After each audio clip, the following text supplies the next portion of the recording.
All right, sports fans, how's everybody out there doing? William Martin coming at you one more time here on YouTube with another edition of the 300 Pounds of Sports Knowledge Podcast. And with the start of the 2022 NFL season right around the corner, who has what it takes to win the NFC North? Now, over the last 3 years, the Green Bay Packers have won 39 games, but they have no Super Bowl title to show for it. However, will things change for the Pack here in 2022? Now, after much debate, Aaron Rodgers is back as a Packers starting quarterback, got that new contract extension, but a lot of things around him have changed. Devontae Adams, the star wide receiver, was traded to the Las Vegas Raiders. We've seen a lot of those key pieces that were in Green Bay's receiving core from a year ago now gone. Now, Rodgers is going to be relying on an older Sammy Watkins who has an injury history that he brings to Green Bay along with Alan Lazard. So it's going to be interesting to see how these receivers can get into a rhythm with Aaron Rodgers as the season progresses.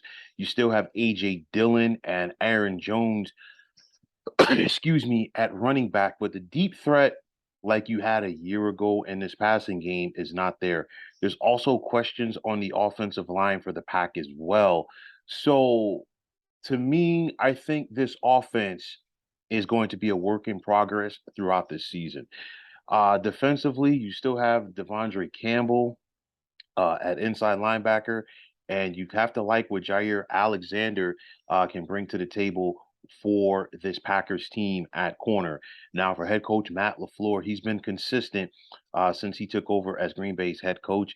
13 wins in each season, but will the Packers still be among the elite teams in the NFL? We'll have to wait and see. Now, right out of the chute, a big one in the NFC North as Green Bay will travel to take on the Minnesota Vikings in week one. Week number three, the Packers will be at the Tampa Bay Buccaneers, and it's always a big meeting when you're talking about Tom Brady facing Aaron Rodgers.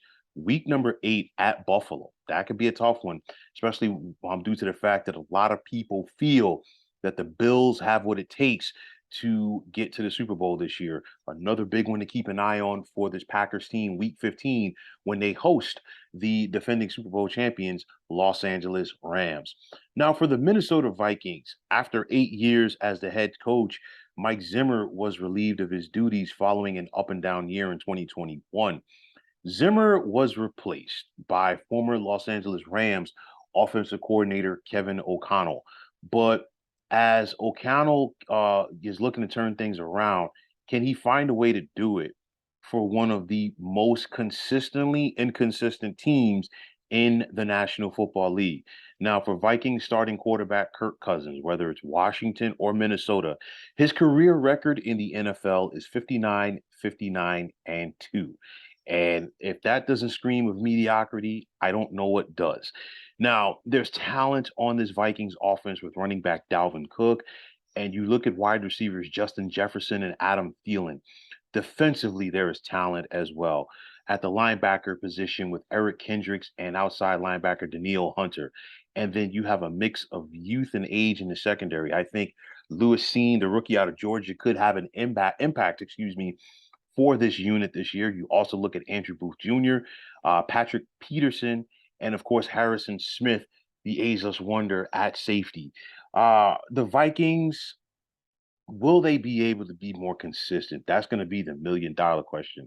Right out of the chute, they have an opportunity to get a foot ahead of the Packers when they host them in week number one. And in week number two, they're at Philly. So you have two playoff teams from last year that Minnesota's going to have to face right out of the chute. So it's going to be interesting to see what type of start that the Vikings can have here this season. Now, the Detroit Lions, for Dan Campbell, their head coach, he won 3 games in his first season as a head coach of the Lions. But will Campbell be able to prove this year that he's more than just a rah-rah coach? Jared Goff at quarterback, and of course, Jared Goff last year showed how different the things are, being that he does not have the talent around him in Detroit that he did with the Rams.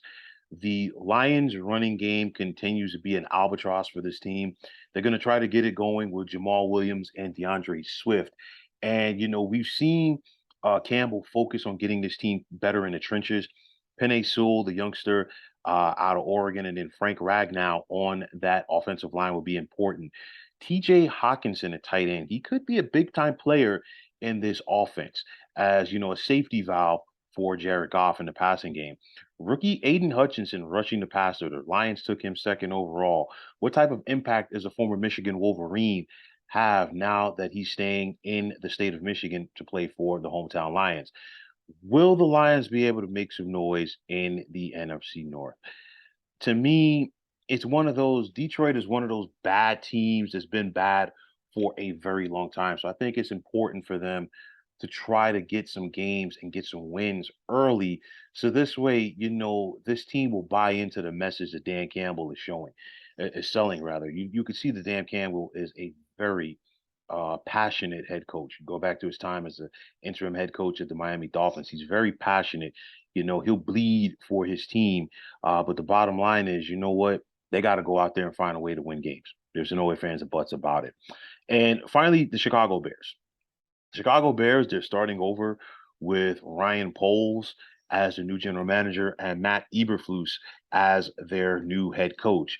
But will Eberflus be able to get the most out of the youngster at quarterback in Justin Fields? Remember, last year, the Bears took Fields in the first round and they moved up to do it. And in doing so, they gave up a lot of draft capital to have him as they feel like he's their future.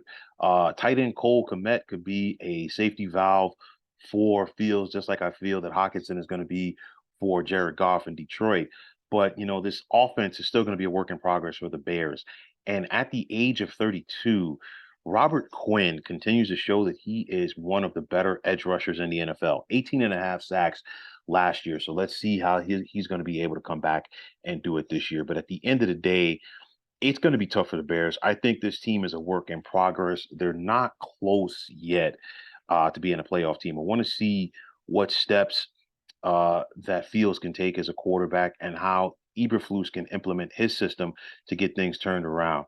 So it's one of those. I don't see the Packers being as dominant as they have been in recent years, but nonetheless, I think Green Bay wins this division by default. I think Detroit finishes with a losing record, as does Chicago, and I think the Vikings are going to be the Vikings, which means they're going to be an up and down team. They're going to be exciting with Justin Jefferson and Adam Thielen, excuse me, in the passing game.